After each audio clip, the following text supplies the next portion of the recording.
வணக்கம். ஆகாஷ்வாணி புதுச்சேரி செய்தி சுருக்கம் வாசிப்பவர் கிருஷ்ணமூர்த்தி ராமசுப்ரமணியன். நாடாளுமன்றத்தின் இரு அவைகளும் எதிர்க்கட்சிகளின் தொடர் அமளி காரணமாக இன்று பிற்பகல் 2 மணி வரை ஒத்திவைக்கப்பட்டுள்ளன. பிரதமர் திரு நரேந்திர மோடி இன்று முதல் வரும் 26ஆம் தேதி வரை இங்கிலாந்து மற்றும் மாலத்தீவுகளுக்கு அரசுமுறை பயணம் மேற்கொள்கிறார்.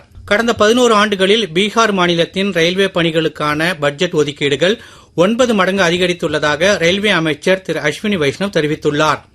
பீகார் மாநிலத்தில் தற்போது 8 வந்தே பாரத் ரயில்களும் 5 அம்ரித் பாரத் ரயில்களும் இயக்கப்படுவதாக மக்களவையில் கேள்வி ஒன்றுக்கு பதில் அளிக்கையில் திரு வைஷ்ணவ் தெரிவித்தார். தேசிய ஒலிபரப்பு தினம் இன்று கடைபிடிக்கப்படுகிறது.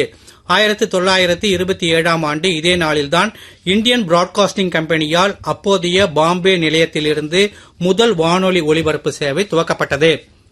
பிரதமர் திரு நரேந்திர மோடியின் 124வது மன் கி பாத் எனும் மனதின் குரல் நிகழ்ச்சி வரும் 27ஆம் தேதி ஞாயிற்றுக்கிழமை காலை 11 மணிக்கு ஆகாஷ்வாணி மற்றும் தூர்தர்ஷன் தொலைக்காட்சியின் அனைத்து அலைவரிசைகளிலும் ஒலிபரப்பாக உள்ளது.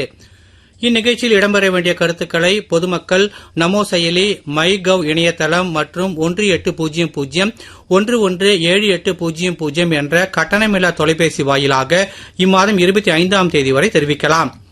புதுச்சேரி யூனியன் பிரதேசத்தைச் சேர்ந்த ரேஷன் கார்டு வைத்துள்ள அனைவரும் KYC-யை பூர்த்தி செய்ய வேண்டும் என்று குடிமைப் பொருள் வழங்கல் மற்றும் நுகர்வோர் விவகாரங்கள் துறை இயக்குநர் கேட்டுக் கொண்டுள்ளார். ரேஷன் கார்டில் பெயர் உள்ள உறுப்பினர்களின் விவரங்களை தங்கள் அருகில் உள்ள பொது சேவை மையங்களுக்கு ரேஷன் கார்டு மற்றும் ஆதார் அட்டையுடன் சென்று எந்த கட்டணமும் இல்லாமல் KYC-யை பூர்த்தி செய்து புதுப்பிக்குமாறு கேட்டுக் கொண்டுள்ளார். இத்துடன் இந்த செய்தி சுருக்கம் நிறைவு பெறுகிறது.